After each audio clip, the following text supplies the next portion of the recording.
ये कहानी लेखक की अपनी भावनाओं के द्वारा लिखी गई है। इस कहानी को सुनकर आप अपना मनोरंजन कर सकते हैं। इस कहानी में दर्शाए गए पात्र, उत्पादन और घटनाएं सभी काल्पनिक हैं। कहानी किसी भी व्यक्ति के भावनाओं, प्रथाओं और परंपराओं का अपमान नहीं करती है। ये कहानी पूरी तरह से काल्पनिक है। दोस्तों, सिर्फ आपसे एक ही रिक्वेस्ट है कि आप हमारी वीडियो को लाइक और सब्सक्राइब कर लिया कीजिए, क्योंकि हम इसे बहुत ही मेहनत से बनाते हैं और आप बिना लाइक और सब्सक्राइब किया ही चले जाते हैं। प्लीज प्लीज प्लीज, यह आपका प्यार होगा हमारे लिए। आप हमारे चैनल को लाइक और सब्सक्राइब जरूर कर लिया कीजिए, जिससे हमें लगेगा कि हमारी मेहनत व्यर्थ नहीं जा रही है और आपको हमारी वीडियो पसंद आई। और इसी तरह हम आगे भी अच्छी अच्छी स्टोरी आपके लिए लाते रहेंगे। तो चलिए अब बढ़ते हैं आगे स्टोरी में।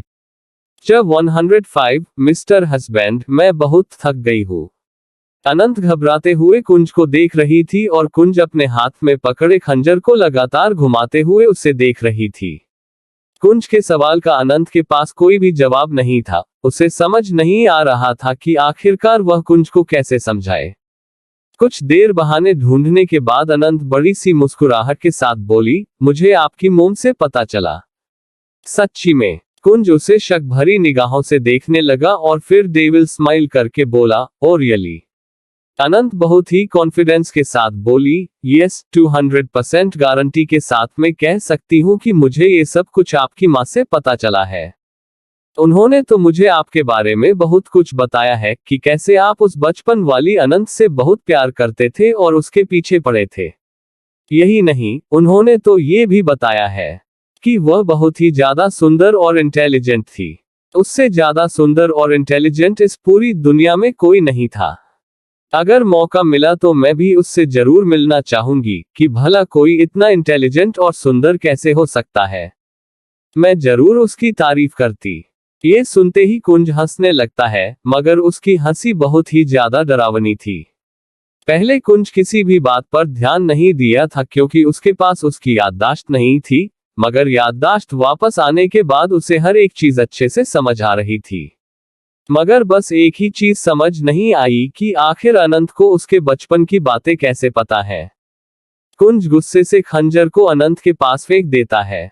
अनंत डर के मारे एकदम से अपनी आंखें बंद कर लेती है, मगर जब उसे महसूस हुआ कि उसे कहीं भी दर्द नहीं हो रहा है तो वह पहले अपनी एक आंख खोलती है। फिर उसके बाद धीरे धीरे वह अपनी दूसरी आंख खोलकर आसपास दिखती है तो उसे खंजर अपने बगल में देखा जो बेड पर लगा हुआ था। ये देखकर वह घबरा कर बोली, आप ये क्या कर रहे हैं? आज ही आपने मुझसे शादी की है और अभी ही मुझे जान से मारकर क्यों खुद को विधवा कर रहे हैं? क्या आपको पता है ये समाज कितना ज्यादा बुरा है? अगर आपने मुझे मारकर खुद को विधवा कर दिया है तो ये लोग आपको सती बना देंगे। जहां पर मेरी चिता जलेगी, उस चिता में आपको जबरदस्ती बैठा देंगे। ये सब देखकर मेरी आत्मा को बिल्कुल भी शांति नहीं मिलेगी।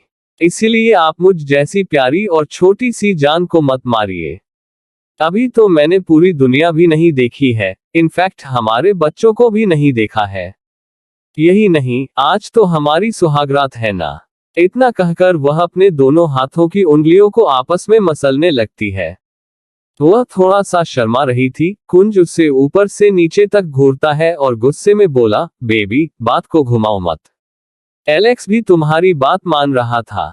मुझे अच्छे से याद है, मैं बचपन में एलेक्स से मिल चुका हूँ और वो बचपन वाली अनंत को हमेशा मास्टर कहता था और वह तुम्हें भी मास्टर कह रहा था। यह कोई इत्तेफाक तो नहीं हो सकता। अनंत मुंह बनाकर बोली, हस्बैंड, मैं बहुत थक गई हूँ, मुझे नींद आ रही है। क्या आपको पता नहीं है, मैं प्रेग्नेंट हूँ। अगर मैं ज्यादा देर तक जागूंगी तो यह मेरे लिए और बच्चे के लिए अच्छा नहीं होगा। मैं सोने जा रही हूँ। इतना कहकर वह आंखें बंद करके बेड पर लेट जाती है ताकि कुंज के सवालों से बच सके। कुंज ने उसके हाथ को ऐसे बांधा था जिससे अनंत को कोई तकलीफ न हो। अनंत भले ही आंखें बंद करके लेटी थी, मगर वह सो नहीं रही थी। वह घबराते हुए अपने मन में बोली, यह मिस्टर हस्बैंड तो मेरे पीछे ही पड़ गए हैं। एक तो शादी कर ली और अब सवाल पूछ रहे हैं। ये सवाल तो फिजिक्स के क्वेश्चन से भी ज्यादा टफ है। एक बार को तो मैं फिजिक्स के क्वेश्चन को सॉल्व कर लूं, मगर अपनी जिंदगी के इस क्वेश्चन को मैं बिल्कुल भी सॉल्व नहीं कर सकती। अगर मैंने इन्हें बताया कि मेरा पुनर्जन्म हुआ है तो ये मुझे पागल समझेंगे और जरूर मुझे अस्पताल ले जाकर डॉक्टर से चेकअप कराएंगे या फिर मुझे मेंटल हॉस्पिटल ही भेज देंगे। इतना कहते हुए वह मन ही मन कुंज को कोसने लगी। वहीं कुछ कुंज उसके बगल में खड़ा होकर लगातार उसे देख रहा था और समझने की कोशिश कर रहा था।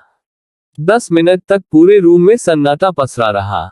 ना तो अनंत अपनी आंखें खोलकर कुंज को देख रही थी और ना ही कुंज अपनी नजरों को अनंत से हटाता। काफी देर तक अनंत को देखने के बाद वह अपने हाथ को जेब में डालता है। उसकी आंखें बहुत ही ज्यादा ठंडी थी। वह नीचे झुका और अनंत के कान में एक एक शब्द पर जोर देकर शैतानी मुस्कुराहट के साथ बोला, बेबी, यह मत सोचो कि मेरे सवालों से तुम बच चुकी हो। मैं हर एक चीज का पता लगा लूंगा। याद रखना, अगर मुझे कोई ऐसी चीज पता चल गई जिसके बारे में मुझे पता नहीं चलना चाहिए था, तो तुम्हारी खैर नहीं। तारांकन तारांकन इतना कहते हुए वह अपने हाथ को अनंत की कमर पर रखता है। उसके इस तरीके से छूने के कारण अनंत के रोंगटे खड़े हो गए थे और उसका दिल तेजी से धड़कने लगा, मगर यह डर और घबराहट के कारण था। वह कसके अपनी आंखें बंद करते हुए खुद से बोली, हे भगवान, मुझे इतनी जल्दी शादी करने की क्या जरूरत थी। लगता है आज ही यहाँ से भागने का प्लान सोचना पड़ेगा। और सबसे पहले मुझे लिटिल ब्यूटी को जाकर समझाना पड़ेगा, ताकि अगर मिस्टर कुंज उसके पास जाए तो वह कुछ भी नहीं बताए, वरना तो प्रॉब्लम हो जाएगी। ये सोचकर वह बार बार अपने होठों को आपस में दबा रही थी। कुंज के जाने के बाद अनंत एकदम से आंखें खोलकर बैठ जाती है। फिर मुंह बनाते हुए बोली, जाए। अगर मैं भी यहां से भाग नहीं गई तो मेरा नाम भी अनंत आहूजा नहीं। इतना कहकर वह स्टाइल से अपने बालों को पीछे करती है। तभी उसे एहसास होता है कि उसके बाल लड़कियों की तरह लंबे नहीं हैं। अनंत जल्दी से उन जंजीरों को देखने लगी जिससे उसे बंद कर दिया गया था। वह जंजीरों को खोलने की कोशिश करती है, पर जब जंजीर नहीं खुलती तो वह इरिटेट होकर बोली, सबसे पहले तो मुझे मिस्टर कुंज को अपने वश में करना पड़ेगा। मेरा हमेशा से सपना था कि मेरा हस्बैंड मेरा गुलाम बन के रहे। नहीं नहीं, छोटी सी राजकुमारी जिसका ध्यान मैं खुद रखूं, चाहे वह बाहर हो या बेड पर हो। इतना कहते हुए वह खुश हो जाती है और सोचने लगती है कि उसे कुंज को कंट्रोल करने के लिए और क्या क्या करना चाहिए। उसके दिमाग में एक के बाद एक आइडिया आ रहा था। वह कंफ्यूज होकर बोली, मैं तो इतने आइडिया के कारण कंफ्यूज हो गई। एक काम करती हूँ, लिटिल ब्यूटी से पूछती हूँ, पर उसके लिए तो मुझे भागना पड़ेगा। तारांकन इतना कहकर वह खुद को उन जंजीरों से आजाद करने की कोशिश करने लगी। वहीं दूसरी तरफ कुंज हाल में आकर बैठा था। उसके सामने सौरभ खड़ा था। सौरभ कुछ सोचते हुए जल्दी से बोला, हमने डैनी को हर जगह ढूंढा है, मगर अभी वह नहीं मिल रही है। कुंज बहुत आराम से अपने सिगरेट को निकालकर उसे जलाते हुए अपने होठों के बीच दबा लेता है। फिर सौरभ को अपनी जानलेवा नजरों से देखते हुए उससे कर्कश आवाज में कहा, जिस होटल में वह मुझे लेकर गई थी, वहां पर चेक करो, जरूर उसने अपना भेष बदल लिया होगा। अपने लोगों का भेष बदलकर वहां पर भेजो। सौरभ जल्दी से सिर हिलाते हुए अपना फोन निकाल लेता है। वही कुंज किसी गहरी सोच में गुम हो जाता है। दूसरी तरफ प्रियंका जी रोते हुए आहूजा मेंशन के बाहर बैठी थी। उनकी हालत बहुत ही ज्यादा खराब हो गई थी। पूरा मेंशन राख हो गया था। उनकी आंखों में इस वक्त नफरत दिख रही थी। ठीक उसी वक्त एक कार आकर रुकती है। उस कार को देखते ही प्रियंका जी और जोर जोर से रोने लगती हैं। मिस्टर आहूजा जैसे ही कार से बाहर निकले, प्रियंका जी जाकर उनके गले लग जाती है और रोते हुए बोली, हब्बी, सब कुछ बर्बाद हो गया है। सब कुछ उस लड़के ने बर्बाद कर दिया है। उसने हमारे घर को पूरी तरह से जला दिया है। यही नहीं, उसने मुझे मारा भी और धमकी दी कि अगर मैं इस शहर से बाहर नहीं गई तो वह मुझे जान से मार डालेगा। और मैं और कब तक ये रखेल शब्द सुनती रहूंगी। उसने मुझे एक बार नहीं, हजारों बार रखेल कहा है। जिंदा नहीं रहना है। इतना कहकर प्रियंका जी रोने लगती है। मेरा दिल बहुत दुख रहा है। मैं बस मर जाना चाहती हूँ, बस मर जाना चाहती हूँ मुझे। और मिस्टर आहूजा उनकी बात सुनकर गुस्से में लाल, पीले और नीले हो जाते हैं। वह दांत पीसते हुए बोले, किसकी इतनी हिम्मत हो गई ये सब कहने की? और किसने हमारे घर को जलाया है? इतना कहते ही वह गुस्से से मैंशन को देखने लगते हैं, जो जलकर राख हो चुका था। प्रियंका जी के होठों पर डेविल स्माइल थी। फिर वह मिस्टर आहूजा को कस के पकड़ते हुए रोकर बोली, और कौन? वह अनंत। वह यहाँ पर आया था, उसने मुझे धमकी दी थी, मेरी दोस्तों के सामने मेरी इंसल्ट की, उसने मुझे जान से मारने की कोशिश भी की थी, मगर मैं किसी तरह खुद को बचाते हुए घर से बाहर निकली, वरना तो मैं इस आग में जल गई होती। ये सुनते ही मिस्टर आहूजा की आंखों में और भी ज्यादा गुस्सा नजर आने लगता है। वह दांत पीस कर बोले, अनंत, मैं तुम्हें और तुम्हारी माँ को छोड़ूंगा नहीं। तारांकन वह कस के प्रियंका जी को पकड़ लेते हैं, वहीं प्रियंका जी के होठों पर डेविल स्माइल थी। कंटिन्यू। कैसे पता लगाएगा कुंज अनंत की सच्चाई? क्या अनंत भाग जाएगी और भागकर क्या खुद को कुंज के गुस्से से बचा पाएगी? प्रियंका जी के कारण क्या अनंत फंस जाएगी मुसीबत में? जानने के लिए बने रहे। जब 106 मिस्टर हस्बैंड और इंटेंस टच। अनंत भाग चुकी थी। इस बात की कुंज को बिल्कुल भी भनक नहीं थी, क्योंकि वह कुछ इंपॉर्टेंट काम में बिजी था। खासकर उसका ध्यान डैनी के ऊपर था, ताकि वह कुछ और ना कर सके। उधर अनंत सबसे पहले हॉस्पिटल में अपनी मां से मिलने जाती है, लेकिन वह भेष बदल कर गई थी ताकि कुंज के लोग उसे पहचान न पाएं। उसके बाद अनंत अपने घर पहुंचती है। जब वह घर पहुंची तो निशांत जल्दी से उसके पास आकर घबराते हुए बोला, लिटिल बॉस, आप ठीक तो हैं ना? लिटिल बॉस, आपको कुछ हुआ तो नहीं ना? आप इतने वक्त बाद घर वापस आ रहे हैं और आप इतने ज्यादा खुश क्यों लग रहे हैं? अनंत उसके कंधे पर हाथ रखती है और बहुत ही आराम से जवाब देती है, क्या तुम्हें पता है, मेरी शादी हो गई। ये सुनकर निशांत अपनी जगह पर जम जाता है। उसके दिमाग में अजीब अजीब से ख्याल चलने लगते हैं।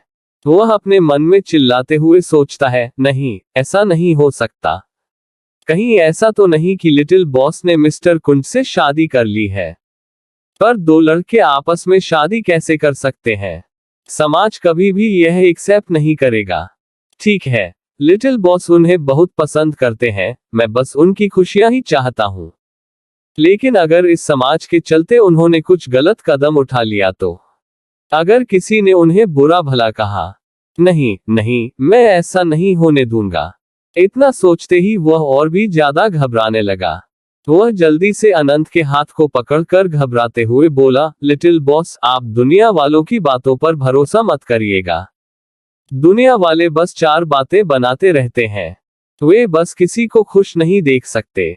इसलिए अगर वे कभी भी आपको कुछ गलत बोले तो प्लीज सुसाइड मत करिएगा। सुसाइड करने से पहले एक बार अपनी माँ के बारे में सोच लीजिएगा, वरना मिस्टर कुंज के बारे में भी सोच सकते हैं। आपको मिस्टर कुंज से प्यार है ना? आप रह सकते हैं उनके साथ। मैं आपका पूरा साथ दूंगा, मगर प्लीज सुसाइड मत करिएगा। अनंत को लगा कि निशांत की इमेजिनेशन कमाल की है। जो कुछ वह कभी सोच भी नहीं सकती थी, वह हर एक चीज निशांत आराम से सोच सकता था। अनंत उसके कंधे को थपथपाते हुए खुश होकर बोली, तुम बहुत आगे तक जाओगे अपनी इमेजिनेशन के हिसाब से। वैसे मैं बता दूं, मेरा सुसाइड करने का कोई मूड नहीं है। चलो, मैं तुम्हें अपना डायमंड का मंगलसूत्र दिखाता हूं, जिसे मिस्टर कुंज ने मुझे पहनाया था। इतना कहकर वह अपनी शर्ट के नीचे छुपाए मंगलसूत्र को निशांत को दिखाती है। निशांत को तो दिल का दौरा ही पड़ने वाला था। वह अपने सीने पर हाथ रखकर बड़बड़ाने लगा, मुझे हार्ट अटैक वाली फीलिंग क्यों आ रही है? क्या लिटिल बॉस अपने प्यार का शो ऑफ कर रहे हैं? क्या इन्हें समझ नहीं आता कि मैं एक लड़का हूं, इसलिए मुझे अजीब लग रहा है। आखिरकार अब मिस्टर कुंज मेरे क्या लगेंगे? वह मैडम के क्या लगेंगे, दामाद या बहू? तारांकन। इतना कहते ही वह अपनी इमेजिनेशन में खो जाता है। अनंत उसकी बात समझ रही थी, इसलिए वह हंसते हुए वहां से चली जाती है। निशांत अपनी जगह पर खड़ा अभी भी हर एक चीज के बारे में सोच रहा था। उसे यकीन नहीं हो रहा था कि अनंत ने शादी कर ली। वह अपने मुंह पर हाथ रखकर शॉक होकर बोला, अरे नहीं, अगर मैडम को पता चल गया तो उन्हें कौन संभालेगा?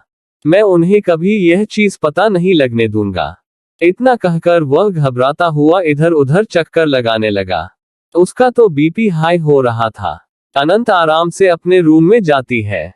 फिर शीशे में खुद को देखकर खुद को फ्लाइंग किस देकर बोलती है, मैं तो सबसे ज्यादा कमाल की हूँ। मिस्टर कुंज को लग रहा होगा कि मैं अभी भी रूम में मौजूद हूँ, पर मैं उनसे कैद से आजाद होकर आ गई हूँ, उन्हें तो ये भी पता नहीं होगा। वह खुश होकर अपने बालों में हाथ फेरती है। उसके बाद वह शावर लेने चली जाती है। वो शावर के नीचे खड़ी थी। शावर लेने के बाद वह खुद को मिरर में देखती है। अपनी परफेक्ट बॉडी को देखते हुए अनंत अपने सीने को देखती है, जो पट्टी बांधने के कारण काफी लाल हो गए थे। वह परेशान होकर बोलती है, मॉम का जो भी मकसद था उसे पूरा करना होगा, वरना मैं इन्हें आगे चलकर कैसे छुपाऊंगी। वह टेंशन में आ जाती है, मगर वह दोबारा अपने सीने पर पट्टी लगाकर अपने कपड़े पहन लेती है। इस बार उसने एक ढीली सी शर्ट, ब्लैक डेनिम जीन्स के साथ ऊपर लेदर की ब्राउन कलर की जैकेट पहनी थी। उसके बाल हल्के हल्के गिरे थे, मगर उसने अपने बालों को ऐसे ही छोड़ दिया। मगर अनंत भूल गई थी कि वह अक्सर बीमार पड़ जाती थी। जैसे ही वह नीचे पहुंची, अचानक बाहर से शोर आने लगता है। अनंत अपनी आईब्रो सिकोड़ते हुए बाहर की तरफ जाने लगती है। तभी उसे दरवाजे के पास मिस्टर आहूजा प्रियंका जी के साथ दिखे। प्रियंका जी मिस्टर आहूजा को रोकने का ड्रामा कर रही थी, और मिस्टर आहूजा बहुत ही ज्यादा गुस्से में थे।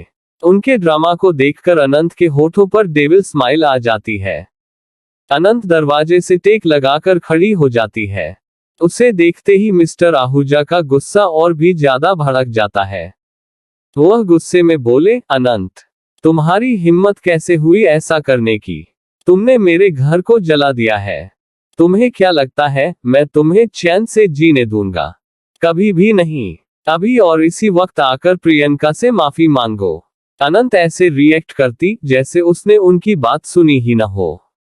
फिर वह अपने कानों को सहलाते हुए कंफ्यूज होकर बोली, मिस्टर आहूजा, आपने कुछ कहा? मुझे कुछ सुनाई नहीं दिया। वह क्या है ना, आजकल मुझे कम सुनाई देने लगा है। शायद ऐसा इसलिए हो रहा है क्योंकि बाहर बहुत पॉल्यूशन हो गया है, और मुझ जैसे बच्चों के लिए ऐसा पॉल्यूशन बर्दाश्त करना बहुत मुश्किल हो गया है। मिस्टर आहूजा को पता था कि वह ड्रामा कर रही है। वह दांत पीसते हुए बोले, चुपचाप मेरे सामने घुटने टेक दो। अनंत मुंह बनाकर बोली, क्या आपको सच में लगता है कि मैं आपके और आपके इस रखेल के सामने घुटने टेकूंगा? बिल्कुल नहीं, क्योंकि इससे मैं अम्प्यो हो जाऊंगा। आपकी यह रखेल आपकी रखेल बनने से पहले पता नहीं और किसके साथ सो चुकी है। अगर मैं इसके सामने घुटने टेक दूं, तो यह आहूजा परिवार की इंसल्ट होगी। आहूजा खानदान से होने के नाते यह मेरा फर्ज बनता है कि मैं आहूजा खानदान की इंसल्ट न होने दूं। खैर, मुझे लगता है कि मुझे इस बारे में अब दादू से बात करनी पड़ेगी कि आखिर एक रखेल कब से आहूजा परिवार का हिस्सा बन गई। प्रियंका जी गुस्से में आ गई थी, मगर फिर भी वह कमजोर बनने का ड्रामा करते हुए मिस्टर आहूजा का हाथ पकड़ लेती है। मिस्टर आहूजा चिल्लाते हुए बोले, अनंत। वहीं अनंत मुंह बनाकर बोली, मैंने कहा ना, आजकल पॉल्यूशन के कारण मुझे कुछ भी सुनाई नहीं देता है, इसलिए आप लोग जा सकते हैं। वह अंगड़ाई लेते हुए घर के अंदर चली जाती है। वहीं गाइस जो बाहर मौजूद थे, मिस्टर आहूजा को अंदर नहीं आने दे रहे थे। मिस्टर आहूजा और प्रियंका जी चिल्लाते रहे, मगर अनंत को तो जैसे कोई फर्क ही नहीं पड़ रहा था। वह अब सोना चाहती थी। उसे नींद आ रही थी। वह अंगड़ाई लेते हुए जैसे ही अपने रूम में पहुंची, अचानक चीख पड़ी। सामने बेड पर कोई बैठा हुआ था। वह शर्टलेस था, बिल्कुल शैतान जैसा लग रहा था। अनंत घबरा कर बोली, आप यहाँ पर कैसे? Mister husband. कुंज अपनी जगह से खड़ा हो गया और अपनी पेंट से बेल्ट को धीरे धीरे निकालते हुए अनंत की तरफ बढ़कर बोला, क्यों? मैं नहीं आ सकता। आखिरकार यह मेरी बीवी का घर है। इतना कहते हुए वह बेल्ट को अपने हाथ से निकाल चुका था। अनंत ये देखकर घबराते हुए बोली, बेबी, आप मुझे मार नहीं सकते। चाहे जो हो, मैं आपकी वाइफ हूँ। मैं मानती हूँ कि मैं भागकर आई हूँ, मगर इसका मतलब यह नहीं कि आप मुझे बेल्ट से मारें। अगर आपने मेरे नाजुक से शरीर को मारा तो ये बर्दाश्त नहीं कर पाएगा। और क्या आपको हमारे बच्चे की फिक्र नहीं हो रही? इतना कहते ही वह घबराते हुए अपनी आंखें बंद कर लेती है। वहीं कुंज का हाथ ऊपर था और उसके हाथ में बेल्ट थी। वो उसे वहीं फेंक देता है और अनंत को दीवार से सटा देता है। फिर बहुत ही गुस्से में उसके गालों को पकड़कर बोला, किससे पूछकर तुम भाग कर आई हो? तुम्हें क्या लगा कुंज वर्धन सिंह बेवकूफ है और तुम्हें कभी ढूंढ नहीं पाएगा? स्वीट हार्ट टेल मी, अब जुबान क्यों बंद है तुम्हारी? अनंत जवाब में बोली, मिस्टर हस्बैंड। मगर वह आगे कुछ नहीं बोल पाए। वहीं कुंज उसके टॉप के बटन को खोलते हुए बोला, लगता है तुम्हें सबक सिखाना पड़ेगा। इतना कहते हुए कुंज अपने होठों को उसकी गर्दन पर रख देता है। अनंत के तो रोंगटे खड़े हो गए थे। कमरे का माहौल भी सेंशुअस हो गया था। कुंज के हाथ अनंत की बॉडी पर घूम रहे थे। उसने अनंत के शर्ट के सारे बटन खोल दिए और उसे अपनी ओर खींचने लगा। अनंत की सांसें भारी हो गई थीं। वह अपने होठों को दबाकर धीमी आवाज में बोली, मिस्टर हस्बैंड। कुंज अपने होठों को उस जगह पर धीरे धीरे रख रहा था जहां से वह पट्टी हटा रहा था। अगले ही पल अनंत की पकड़ कुंज के बालों पर एकदम से कस गई और उसकी सांसें भी ऊपर नीचे होने लगी। कंटिन्यू। क्या कुंज की नाराजगी दूर होगी या कुंज गुस्से में अनंत के साथ कर देगा कुछ ऐसा जो उसे नहीं करना चाहिए? कहाँ है डैनी? मिस्टर आहूजा और प्रियंका जी अब क्या प्लानिंग करेंगे अनंत के खिलाफ? जानने के लिए बने रहे।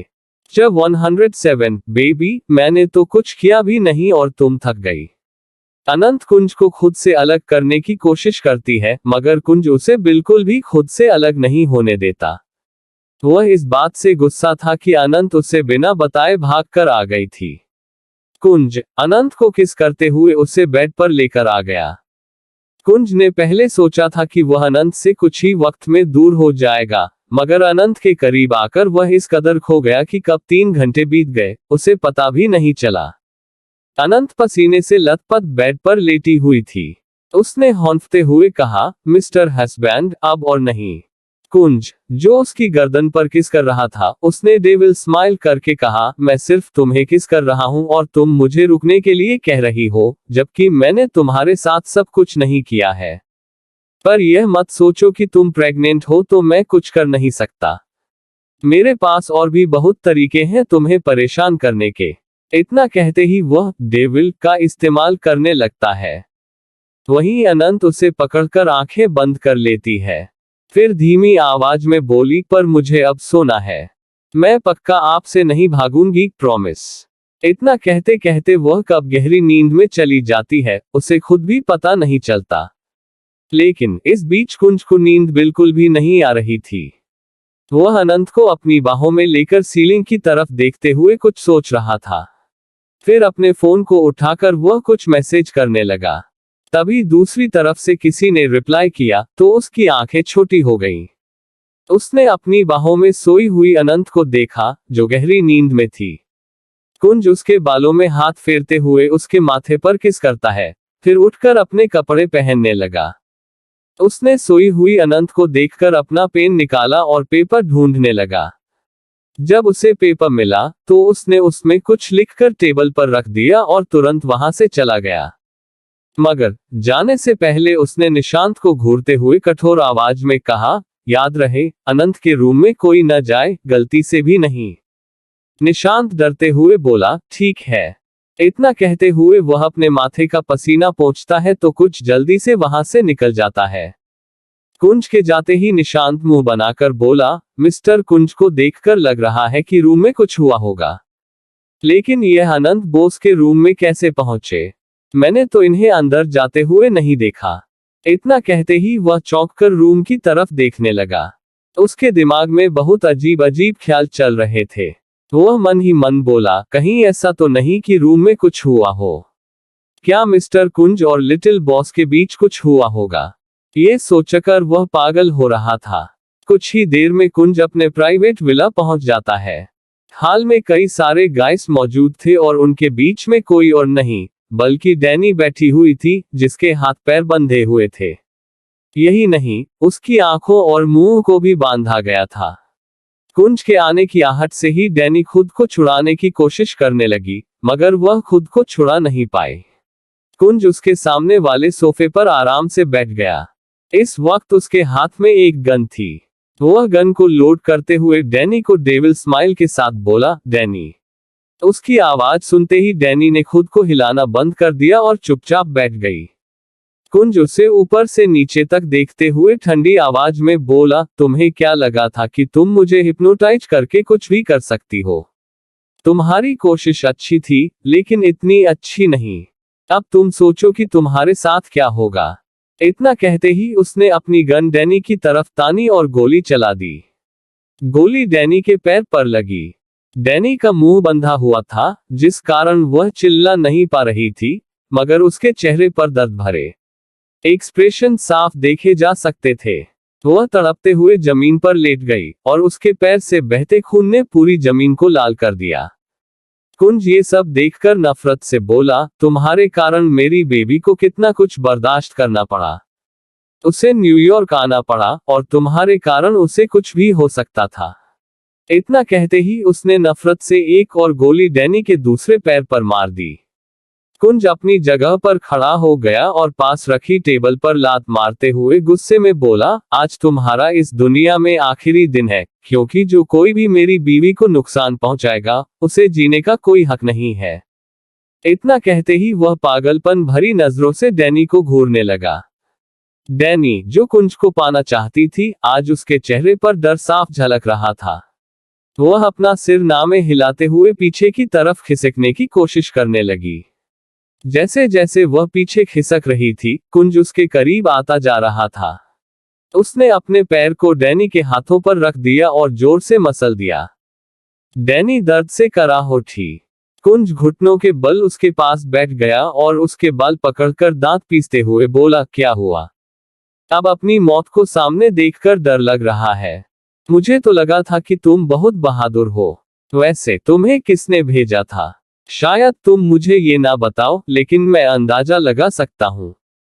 इतना कहते ही उसने इविल स्माइल करते हुए डैनी के बालों को कसकर पकड़ता है और एक झटके से छोड़ देता है।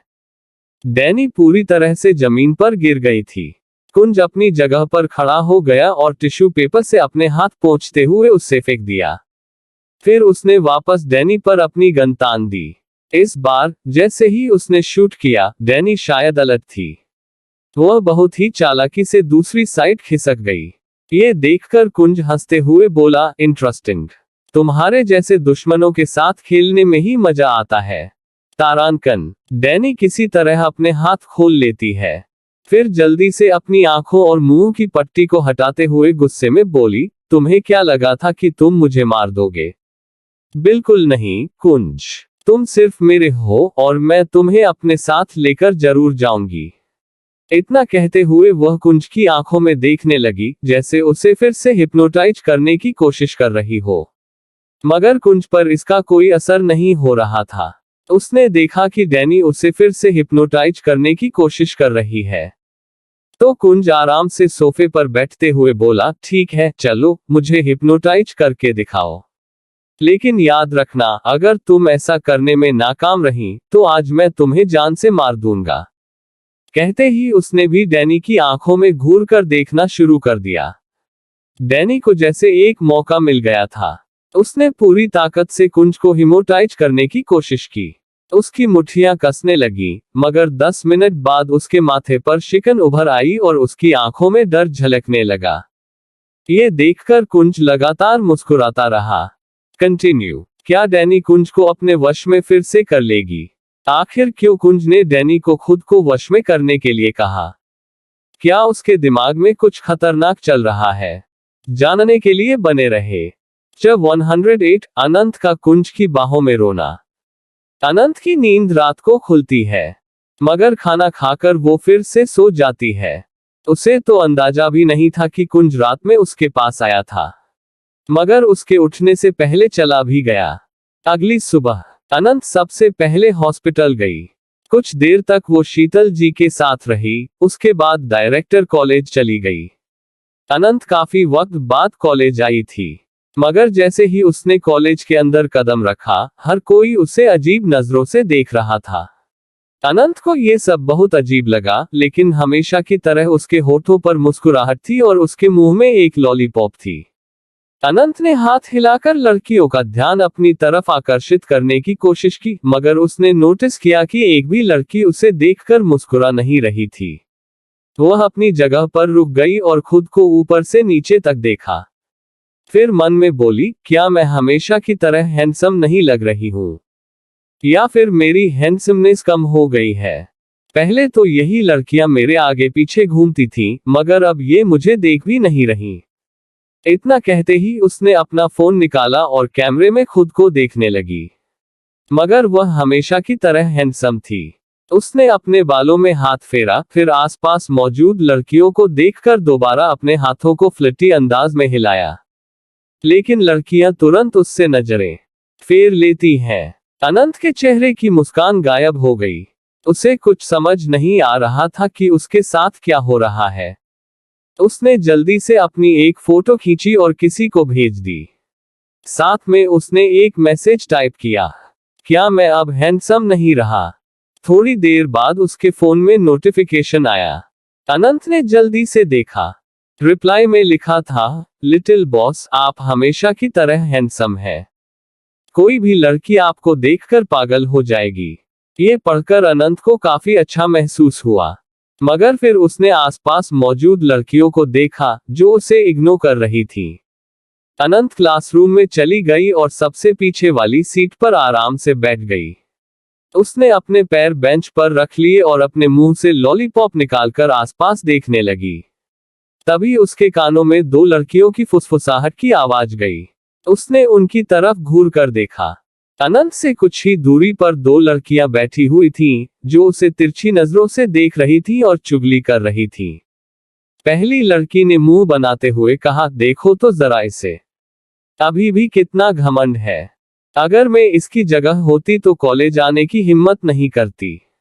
मगर इसे देखकर ऐसा लग रहा है जैसे इसे कोई फर्क ही नहीं पड़ रहा।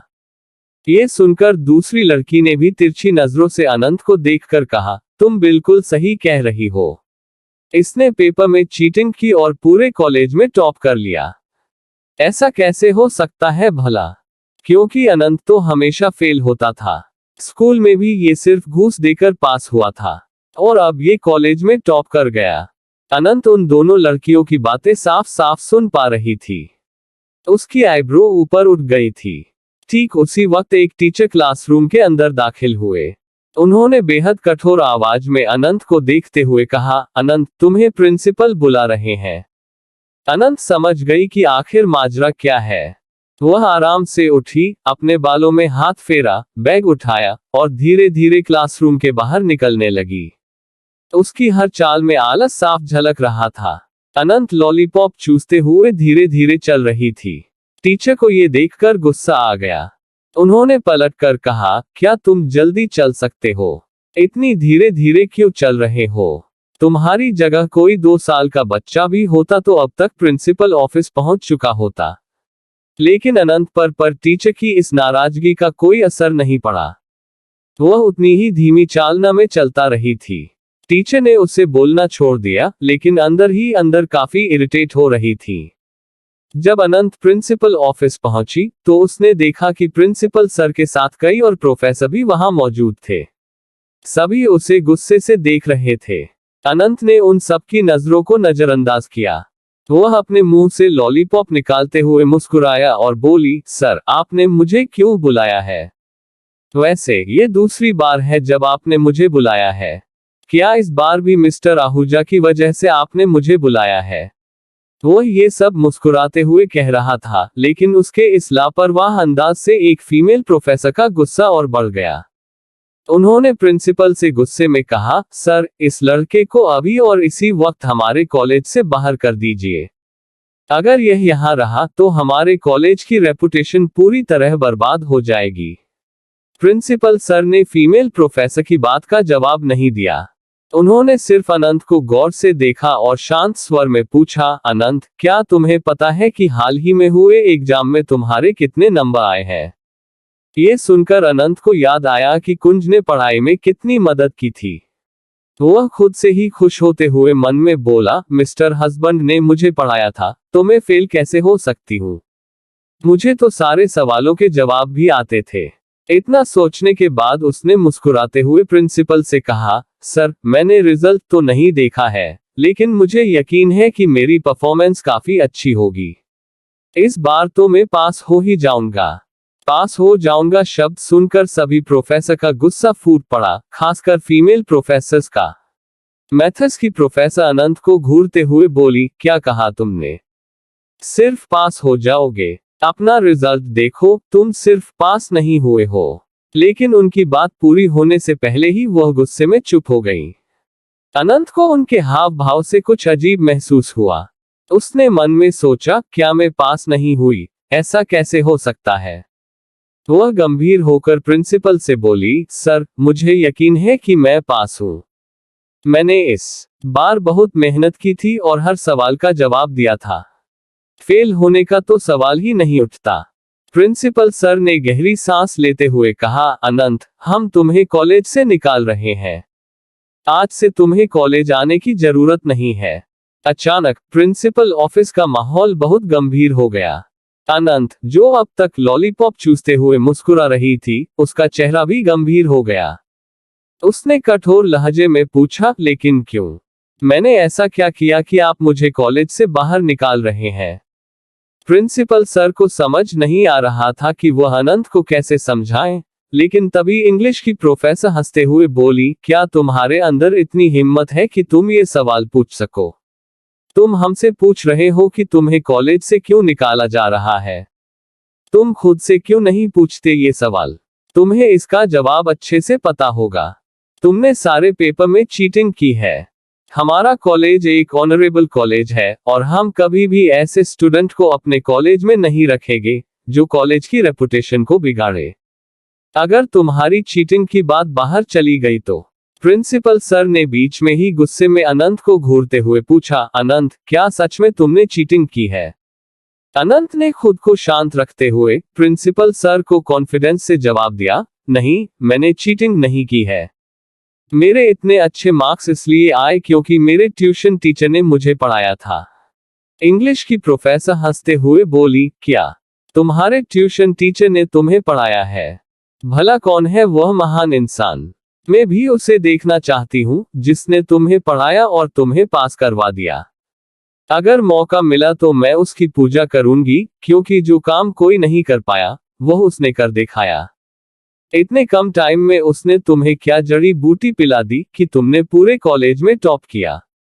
अनंत के चेहरे पर एक अलग मुस्कान उभर आई। उसने घमंड से कहा, सही कहा आपने, आपको उनकी पूजा करनी चाहिए। लेकिन उनके पास इतना समय नहीं है कि वह हर किसी से मिल सके। फिर उसने इंग्लिश प्रोफेसर को नजरअंदाज करते हुए प्रिंसिपल सर से पूछा, क्या मैं जा सकता हूँ? प्रिंसिपल सर जवाब देने के बजाय बाकी प्रोफेसरों को परेशान होकर देखने लगे, जो अनंत को कॉलेज से बाहर निकालना चाहते थे। वहीं दूसरी तरफ कुंज एक जरूरी मीटिंग में बिजी था। मीटिंग रूम में गहरी चुप्पी थी। कुंज अपनी सीट पर बैठा बिना किसी इमोशन के प्रोजेक्टर को देख रहा था। मीटिंग लगभग 2 घंटे तक चली, लेकिन कुंज की नजर बार बार अपनी घड़ी पर थी। जैसे ही मीटिंग खत्म हुई, कुंज अपनी सीट से खड़ा हो गया। कुंज को खड़ा देखकर बाकी सभी अपनी सीटों से खड़े हो गए और घबराते हुए उसकी तरफ देखने लगे, ताकि वह उनके प्रोजेक्ट में गलती निकालकर उन्हें डांट सके। सब डांट खाने के लिए तैयार थे, लेकिन कुंज बिना किसी की तरफ देखे अपने जेब में हाथ डालता और रूम से बाहर निकलने लगा। उसने एक बार भी किसी पर नजर नहीं डाली थी। ये देखकर हर कोई हैरान हो गया और एक दूसरे को देखने लगा। सौरभ घबराते हुए कुंज को रोकते हुए बोला, प्रेसिडेंट। कुंज के कदम रुक गए तो सौरभ हिम्मत करके बोला, प्रेसिडेंट, क्या हमें प्रोजेक्ट में कुछ सुधार की जरूरत है? लेकिन कुंज ने बिना रुके कोल्ड आवाज में जवाब दिया, जो भी प्रॉब्लम है वह तुम खुद देख लो। इतना कहकर वह मीटिंग रूम से बाहर चला गया। कुंज के बाहर जाते ही सभी ने राहत की सांस ली। सौरभ को देखकर मैनेजर हैरानी से बोला, सर, आपको नहीं लगता प्रेसिडेंट कुछ बदले बदले से लग रहे हैं? सौरभ ने सभी को डांटते हुए कहा, तुम सब अपना काम करो, आज प्रेसिडेंट का मूड अच्छा है, सिर्फ इसलिए तुम बच गए हो। और इस प्रोजेक्ट में कोई ना कोई गलती जरूर होगी। तुम्हारे पास एक हफ्ता है इन गलतियों को सुधारने के लिए। इतना कहकर वह तुरंत वहां से चला गया। कुंज ऑफिस से बाहर आ चुका था। गार्ड्स ने बैंक सीट का दरवाजा खोला तो कुंज बिना किसी भाव के बैक सीट पर बैठ गया। ड्राइवर ने कार स्टार्ट कर दी। सौरभ दौड़ते हुए आया, लेकिन कुंज पहले ही जा चुका था। सौरभ ने मुंह बनाते हुए कहा, पता नहीं प्रेसिडेंट को कहां जाने की इतनी जल्दी रहती है। वहीं दूसरी तरफ अनंत अभी भी प्रिंसिपल ऑफिस में मौजूद थी। सारे प्रोफेसर जोर देकर कह रहे थे कि अनंत को कॉलेज से बाहर निकाल दिया जाए। अनंत को अब गुस्सा आ रहा था। उसने अपनी मुट्ठियां भींचते हुए सभी प्रोफेसरों को घूरा। उसका गुस्सा और बढ़ने लगा और धीरे धीरे वह और भी खतरनाक लगने लगी। यह महसूस करते हुए सभी प्रोफेसरों की सांस अटकने लगी थी। प्रिंसिपल सर सभी की बातें सुनने के बाद अपनी चेयर पर बैठ गए। उन्होंने अपने चश्मे को ठीक करते हुए कठोर आवाज में अनंत से कहा, अनंत, अगर तुम साबित कर दोगे कि तुमने चीटिंग नहीं की है तो तुम यहाँ पढ़ सकते हो, वरना मुझे तुम्हें कॉलेज से बाहर निकालना होगा। तारांकन तारांकन। अनंत ने अपने हाथ बांधते हुए शांत लेकिन सर्द स्वर में कहा, जब मैंने चीटिंग की ही नहीं तो मुझे कॉलेज से क्यों बाहर किया जाएगा? मैं नहीं जाऊंगा। प्रिंसिपल सर का गुस्सा अब बढ़ चुका था। वह अपने फोन को उठाकर किसी को कॉल करने लगे, लेकिन अनंत ने झपट्टा मारकर उनका फोन छीन लिया। प्रिंसिपल सर गुस्से से बोले, यह क्या बिहेवियर है? अनंत ने उनके फोन को टेबल पर रखते हुए ठंडी आवाज में कहा, मुझे पता है आप मेरी माँ को कॉल कर रहे हैं, लेकिन मेरी माँ इस वक्त हॉस्पिटल में है, इसलिए बेहतर होगा आप ऐसा कुछ न करें। आपने कहा था कि अगर मैं साबित कर दूं कि मैंने चीटिंग नहीं की तो आप कुछ नहीं करेंगे, तो ठीक है, मैं अपने ट्यूशन टीचर को यहाँ बुलाऊं। अनंत ने जैसे ही अपना फोन निकाला, इंग्लिश की प्रोफेसर ने उसका फोन छीन लिया और मुंह बनाते हुए कहा, पता नहीं तुम किसे अपने ट्यूशन टीचर के रूप में बुलाने वाली हो। तुम एक छोटे लड़के हो, कोई तुम्हारी बातों पर भरोसा नहीं करेगा। बेहतर होगा तुम चुपचाप कॉलेज से चले जाओ। अनंत गुस्से में बोली, आप मेरे फोन को वापस करिए। लेकिन इंग्लिश की प्रोफेसर ने उसका फोन तोड़ दिया। इससे अनंत और भी ज्यादा गुस्से में आ गई। वहीं दूसरी ओर कुंज कॉलेज के बाहर तेजी से पहुंच चुका था। वह अपनी कार में बैठा और कॉलेज के गेट की ओर देख रहा था। उसने घड़ी देखी, फिर कार से बाहर निकलकर अपना कोट ठीक किया। फिर अपने मास्क को सही करते हुए वह बड़े एटीट्यूड के साथ कॉलेज की तरफ बढ़ने लगा। प्रिंसिपल ऑफिस के अंदर अनंत गुस्से से उबाल रही थी, लेकिन वह अपने गुस्से को कंट्रोल करते हुए खड़ी रही। इंग्लिश की प्रोफेसर ने अनंत को धक्का देते हुए कहा, तुम्हारे जैसे स्टूडेंट की हमें जरूरत नहीं है। तुम्हारे जैसे बदतमीज स्टूडेंट को मैंने अपनी पूरी जिंदगी में नहीं देखा। तुम्हारी माँ ने तुम्हें कैसे संस्कार दिए हैं, ये समझ से बाहर है। तुम्हें तो आहूजा परिवार ने भी बाहर निकाल दिया है, क्योंकि तुम एक लड़के भी नहीं हो। तुम तो एक गे हो, जिसे सिर्फ लड़के पसंद हैं। तुम हमारे कॉलेज के लिए एक धब्बा हो, बेहतर होगा तुम यहाँ से निकल जाओ। इंग्लिश की प्रोफेसर ने जोर से अनंत को धक्का दिया। अनंत का बैलेंस बिगड़ गया और वह गिरने लगी, लेकिन तभी उसने एक जानी पहचानी महक महसूस की, तो उसने अपने शरीर को ढीला छोड़ दिया। मगर वो गिरती उससे पहले ही दो मजबूत हाथों ने उसे पकड़ लिया। अनंत ने अपने चेहरे को ऊपर उठाया और देखा कि कुंज, जो इस वक्त गुस्से से लाल था, वो उसे पकड़कर खड़ा था। अनंत ने कुंज को देखा और अचानक ही उसकी आंखों से आंसू गिरने लगे। बिना किसी वार्निंग के उसने कुंज को गले लगा लिया। फिर जोर से रोते हुए बोली, अंडरस्को बेबी। हाँ। फिर वो शैतानी मुस्कुराहट के साथ सभी प्रोफेसर को देखने लगी, जैसे सभी का मजाक बना रही हो। बाकी सब तो कुंज को देखकर डर से पीले हो गए थे। कंटिन्यू। क्या प्लानिंग चल रही है अनंत के दिमाग में? क्या वो बदला लेगी सभी प्रोफेसर से? क्या कुंज साबित करेगा कि अनंत ने चीटिंग नहीं की है? जानने के लिए बने रहे। जब 109, मैं उसका ट्यूशन टीचर हूँ और मॉम, आप मेरी शादी कब करवा रही है? अनंत रोने का ड्रामा करते हुए कस के कुंज को पकड़ लेती है। उसने अपने नाक को 2 से 3 बार कुंज के शर्ट से रगड़ा, फिर उसे कस के गले लगा लिया। कुंज को इससे कोई फर्क नहीं पड़ता था, अनंत नाटक कर रही है या वह सच में रो रही है। उसे बस फर्क इस बात से पड़ता था कि अनंत रो रही है। उसने तारांकन अनंत को अपने सीने में दबा लिया। कुंज ने अपनी जलती हुई नजरों से प्रिंसिपल ऑफिस के अंदर देखा है। हर कोई उसे यहाँ पर देखकर सहम गया था। कुंज ने जैसे ही इंग्लिश की प्रोफेसर को देखा था, जिसने अभी अभी अनंत को धक्का दिया था, तो उसकी मुट्ठी आपस में कस जाती है और वह दांत ग्रीसते हुए उन्हें देखने लगता है। इंग्लिश की प्रोफेसर इतना डर गई कि वह हकलाते हुए बोली, मिस्टर कुंज, आप यहाँ पर। कुंज ठंडे भाव से उन्हें देखते हुए एक एक शब्द पर जोर देकर बोलता है, क्यों, मैं यहाँ नहीं आ सकता। प्रिंसिपल सर जल्दी से आगे आते हुए बोले, ऐसी बात नहीं है, आप जब चाहे तब आ सकते हैं, आखिरकार यह कॉलेज आपका ही तो है। प्लीज मिस्टर कुंज अंदर आइए। इतना कहते ही वह सामने से हट जाते हैं ताकि कुंज अंदर आ सके। कुंज अपनी नजर घुमाकर हर किसी को देखा है, फिर उसने प्रिंसिपल को घूरते हुए पूछा, यहाँ पर क्या हो रहा है।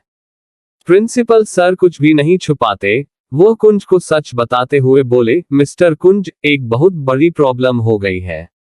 इसके आगे वह कुछ कहते, इससे पहले ही इंग्लिश की प्रोफेसर कुंज की नजरों में आते हुए मुंह बनाकर बोली, मिस्टर कुंज, मैं आपको सब कुछ समझाती हूँ। ये लड़का अनंत हमेशा से ही कम दिमाग का रहा है। ये हमेशा फेल होता है, मगर हमारे कॉलेज में कुछ वक्त पहले एक एग्जाम हुआ था, उस एग्जाम में इसने टॉप किया है, पर वह भी चीटिंग से। कुंज अपनी आईब्रो पर करके बिना भाव से बोला, चीटिंग करके? आप लोगों ने उसे चीटिंग करते हुए देखा?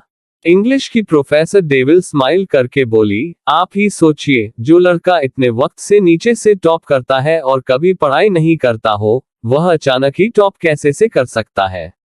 जरूर इसने चीटिंग की होगी, पर कैसे की है ये समझ नहीं आ रहा है। या फिर इसने पेपर ऑफिसर चुरा लिया होगा। ये कहते हुए वह अनंत को घूर रही थी। वही अनंत मन ही मन खुश होते हुए कस के कुंज को पकड़ लेती है।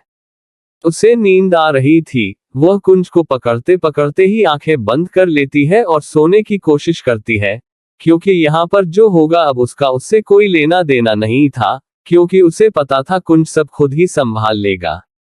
कुंज इंटरेस्ट के साथ प्रिंसिपल सर को देखकर बोला, जहां तक मुझे पता है, हर क्लास में सीसीटीवी कैमरा लगा है, क्या आप लोगों ने उसे चेक नहीं किया है?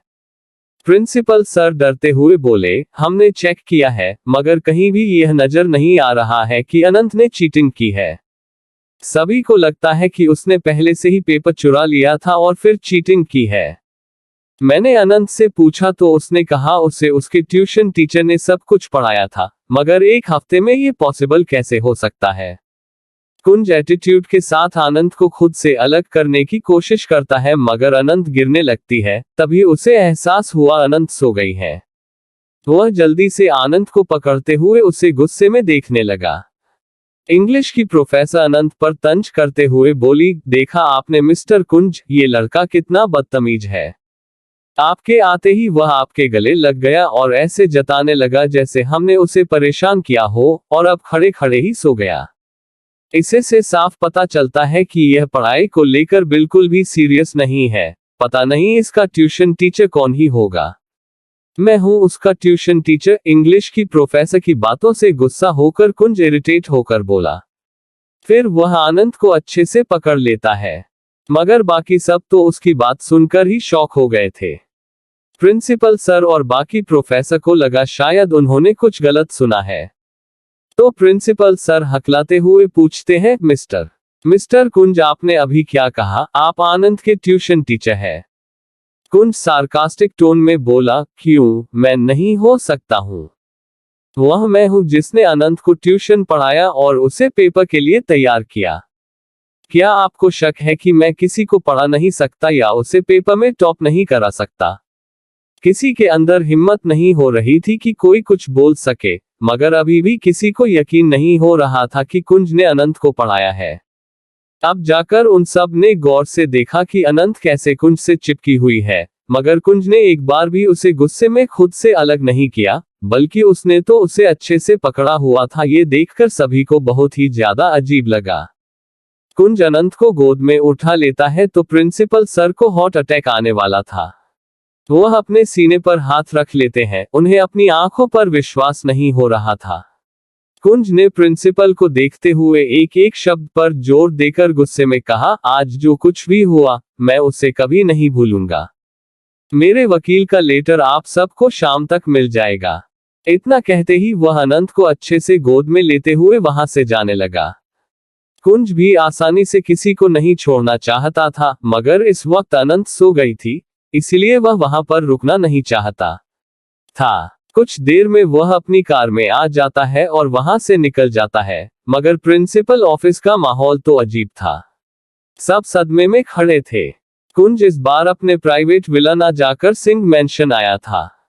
वहां पर पहले से ही मिस्टर सिंह, भानु प्रताप जी और वैशाली जी थे। कुंज बिना किसी की तरफ देखे अनंत को लेकर रूम में चला जाता है। वो अनंत को बेड पर लिटा देता है, फिर कुछ देर तक उसे देखता है, फिर वॉशरूम में चला जाता है। कुछ देर बाद कुंज अपने हाथ में तौलिया लेकर आया। उसने देखा अनंत के कपड़ों के स्लीव्स बहुत गंदे हो गए थे और उसके हाथ में भी मिट्टी लगी थी। वह उसके कपड़े निकाल देता है, फिर उसके हाथ को अच्छे से साफ करते हुए अपनी एक शर्ट लाकर अनंत को पहना देता है। तभी कुंज का फोन बजने लगा। कुछ एक्सप्रेशनलेस भाव से कॉल रिसीव करता है, तो दूसरी तरफ से सौरभ सीरियस होकर बोला, प्रेसिडेंट, जैसा आपने कहा था मैंने कर दिया है। मैंने सभी प्रोफेसर और प्रिंसिपल को लेटर भेज दिया है। यही नहीं, सभी को बाहर करके मैंने नए प्रिंसिपल और प्रोफेसर को बुला लिया है, वह कल ज्वाइन कर लेंगे। ये सुनते ही कुंज संतुष्ट होकर अपने सर को हिलाता है, फिर कॉल कट करके अनंत को देखने लगता है। धीरे धीरे उसका हाथ अनंत के पेट पर चला जाता है। वह अनंत को अपने बाहों में भर के उससे पेट को सहलाते हुए एक टक सीलिंग को देख रहा था। अचानक कुंज के दिमाग में कुछ आता है और वह अपनी जगह से उठकर रूम के बाहर निकल गया। बाहर इस वक्त मिस्टर सिंह चाय पी रहे थे। भानु प्रताप जी चाय पीते हुए उनसे किसी चीज के बारे में बातें कर रहे थे और वैशाली जी उन दोनों की बातें सुन रही थी। तभी कुंज उन तीनों के सामने जाकर खड़ा हो गया। सभी उसे अपने पास खड़ा देखकर घूरने लगते हैं। तो कुंज बिना किसी एक्सप्रेशन से बोलता है, मेरी शादी कब हो रही है? सभी को लगता है कि मैं सिंगल हूं, मुझे से अब ये सब बर्दाश्त नहीं होता है और सिंह परिवार इतना गरीब नहीं है कि अपने सबसे छोटे बेटे की शादी धूमधाम से ना कर सके। मैं आप लोगों को सिर्फ एक दिन की मोहलत देता हूं शादी कराने की। उसके बाद आप सोच भी नहीं सकते मैं क्या करूंगा। इतना कहते ही वह तुरंत अपने रूम में वापस चला गया। मिस्टर सिंह के हाथ से चाय छूटकर जमीन पर गिर गई। वह, वैशाली जी और भानु प्रताप जी शॉक होकर कुंज को देखने लगे। उन्हें लग रहा था कि कुंज का मानसिक संतुलन बिगड़ गया है जो ऐसी पागलों जैसी बातें कर रहा है। क्या एक दिन में होगी कुंज और अनंत की शादी? आखिर कौन है कुंज के भाई? जानने के लिए बने रहे हमारी स्टोरी में और कमेंट करके अपनी राय जरूर दे। तो चलिए बढ़ाते हैं नेक्स्ट एपिसोड की तरफ। जब 110 अनंत तुम सिर्फ मेरी हो और शादी में झोलमाल। सिंह परिवार में एक अजीब सा माहौल था। कुंज के गुस्से की वजह से वैशाली जी ने शादी की तैयारियों में बिल्कुल भी देर नहीं की। रात के 8 बजे वैशाली जी अपने हाथ में एक बड़ा सा डिब्बा लेकर कुंज के कमरे में आई। उस वक्त कुंज सोफे पर बैठा लैपटॉप पर कुछ काम कर रहा था। वैशाली जी ने मुस्कुराते हुए कहा, कुंज, यह शादी का जोड़ा है। अनंत तो सो रही है, लेकिन तुम खुद देख लो कि वह कौन सा पहनने वाली है। कुंज ने लैपटॉप बंद किया और ठंडी नजरों से शादी के जोड़े की तरफ देखा, लेकिन जोड़ा देखते ही उसकी भौहें सिकुड़ गईं। उसने नाराजगी भरे स्वर में कहा, क्या आपको लगता है कि कुंज वर्धन सिंह की बीवी एक घटिया जोड़ा पहनेगी? बिल्कुल नहीं। ये सुनकर वैशाली जी का मुंह उतर गया। उन्होंने गुस्से में कमर पर हाथ रखते हुए कहा, क्या तुम्हें पता है कि यह जोड़ा हमारे खानदान का सबसे खास जोड़ा है? तुम्हारी दादी जी चाहती थी कि उनकी बहू यही जोड़ा पहने। अनंत को यही पहनना होगा। कुंज के गुस्से का पारा और चढ़ गया। उसने मुट्ठी भींचते हुए खड़े होकर कहा, आपको सच में लगता है कि मेरी बीवी किसी के पहने हुए कपड़े पहनेगी? ऐसा मैं कभी नहीं होने दूंगा। अगर आप कपड़े अरेंज नहीं कर सकती तो मैं खुद कर लूंगा। आप बस मुहूर्त निकलवाए, बाकी सब मैं देख लूंगा। इतना कहते हुए उसने वैशाली जी को बाहर जाने का इशारा किया और कमरे का दरवाजा बंद कर लिया। वैशाली जी गुस्से में बड़बड़ाती हुई बोली, पहले ये बताओ कि तुम्हारी हिम्मत कैसे हुई सारी रस्मों को इग्नोर करने की? हल्दी, मेहंदी, संगीत, ये सब कितना जरूरी है? लेकिन तुम्हें तो डायरेक्ट शादी करनी है। अब मैं कोई भी शादी का जोड़ा नहीं चुनने वाली। तुम खुद चुन लो, वरना अनंत को लड़कों की तरह कपड़े पहनाकर मंडप में ले जाना पड़ेगा। कुंज अनंत को सोते हुए देख रहा था। उसके होठों पर शैतानी मुस्कान आ गई। उसने दरवाजे की ओर देखते हुए कहा, मॉम, आपका आइडिया बुरा नहीं है। ये सुनकर वैशाली जी दांत पीसते हुए बोली, तुमसे बात करना बेकार है। मैंने रिश्तेदारों को बुला लिया है। जो आज रात तक नहीं आ पाएंगे वह सुबह तक आ जाएंगे। लेकिन मेरी एक बात ध्यान से सुन लो, तुम्हारी बुआ और नानी बहुत अलग ख्यालों वाली हैं। अगर उन्हें पता चल गया कि अनंत प्रेग्नेंट है तो वे मानेंगी कि उसने तुम्हें फंसाया है। हो सकता है वे इस शादी में कोई समस्या खड़ी कर दें। इसलिए सब संभालना तुम्हें ही पड़ेगा। तारांकन। इतना कहकर वह गुस्से में बाहर चली गई। कुंज अपनी नानी और बुआ के बारे में सोचकर माथे को सहलाते लगा, लेकिन फिर उन्हें इग्नोर करते हुए अनंत की हथेली पकड़ ली। उसे एहसास हुआ कि अनंत की हथेली उसकी हथेली से कितनी छोटी है। उसने उसकी हथेली पर प्यार से किस किया और धीरे से बोला, मैं हमारे बीच किसी को आने नहीं दूंगा। तुम सिर्फ मेरी हो। अगर तुम लड़का भी होती तो भी सिर्फ मेरी होती। मैं तुम्हें कभी खुद से दूर नहीं होने दूंगा। हमारा मैरिज सर्टिफिकेट हमारे पास है। अब बस 7 फेरे बाकी हैं। उसके बाद हम जन्मों के लिए एक हो जाएंगे। इतना कहकर उसने अनंत के माथे पर किस किया और उसे प्यार से देखने लगा। सिंह परिवार में माहौल कुछ अजीब हो गया था। वैशाली जी गुस्से में बड़बड़ाते हुए हाल में आ गईं। तारांकन, पता नहीं ये लड़का खुद को क्या समझता है। हमेशा अपनी मनमानी करता है। और मेरे बड़े बेटे को देखो, ना गर्लफ्रेंड बनाता है, ना बहू लाने की सोचता है। मिलने तक नहीं आता, पता नहीं कहाँ गायब रहता है। फिर ठंडी सांस लेते हुए बोली, चलो, भले ही कुंज गुस्सैल है, लेकिन कम से कम बहू तो मेरी पसंद की लाया है। लेकिन बाकी बेटों ने अगर कोई लालची बहू घर में ला दी तो मैं क्या करूंगी? बस भगवान मेरे घर को किसी की नजर न लगे। इतना कहते हुए वह बड़बड़ाती हुई किचन की ओर बढ़ने लगी। तभी उनके कानों में एक कड़क आवाज गूंजी, क्या कोई यहाँ पर है? क्या सब मर गए हैं जो एयरपोर्ट पर मुझे लेने तक नहीं आए? इस आवाज को सुनते ही वैशाली जी के चेहरे पर डर के भाव उभर आए। वह खुद से बुदबुदाई, नहीं, यह नहीं हो सकता। इतनी जल्दी ये यहाँ कैसे पहुंच गई? अगर इन्हें अनंत से मिलने का ख्याल आया तो वह कुंज के कमरे में है। ओह गॉड! वह घबराकर अपने सिर को पकड़ लेती है और दरवाजे की ओर पलटकर देखती है। दरवाजे के पास एक बुजुर्ग महिला खड़ी थी। उन्होंने बनारसी हरे रंग की साड़ी पहन रखी थी। उनके चेहरे पर एक अजीब सी चमक थी, लेकिन घमंड और रोब झलक रहा था। डरते हुए वैशाली जी बोली, माँ, आप यहाँ इतनी जल्दी? रुक्मणी जी, वैशाली जी की माँ कमरे में आते ही गुस्से से बोली, अजीब बात है। अचानक से मेरे नाती की शादी फिक्स कर दी और बताया भी कब? शादी के एक दिन पहले। वैशाली, आखिर तुम कर क्या रही हो? न कोई रस्में, न कोई तैयारी। मुझे तो अभी अभी पता चला है कि सगाई भी हो चुकी है। क्या तुमने हमें इतना पराया कर दिया है? फिर चारों ओर देखते हुए गुस्से में कहा, कुंज कहाँ है? बुलाओ उसे। वैशाली जी जल्दी से उनके सामने आकर घबराते हुए बोली, माँ, ऐसा कुछ नहीं है। कुंज ऑफिस से थका हुआ था, इसलिए सो गया। ये सुनकर रुक्मणी जी का गुस्सा थोड़ा ठंडा हुआ। वह मुस्कुराते हुए बोली, मेरा नाती है, कितना मेहनत करता है। लेकिन मैं उसकी होने वाली पत्नी को देखना चाहती हूँ।